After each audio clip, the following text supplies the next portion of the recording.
দুনিয়াতে যত অদ্ভুত অদ্ভুত প্রশ্ন সব আপনি মুসা আলাইহিস সালামের মাথা থেকে পাবেন। বিভিন্ন বিষয়ে আল্লাহরে প্রশ্ন করতেন। সাইয়েদনা মুসা আলাইহিস সালাম আল্লাহরে বললেন, আল্লাহ আপনি আমার এমন একটা জিকির শিখাইয়া দেন যে জিকিরটার শব্দ আপনি আর আমি ছাড়া কেউ জানবে না।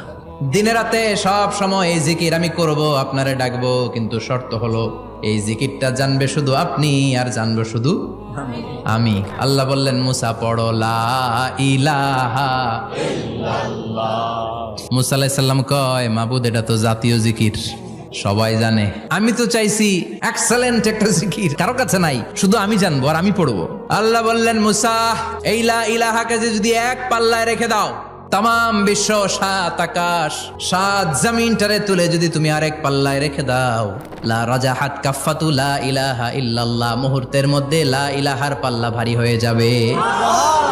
ও মুসা, তুমি যতই এক্সক্লুসিভ জিকির চাও, লা ইলাহার চেয়ে দামি জিকির আমার কাছে নাই।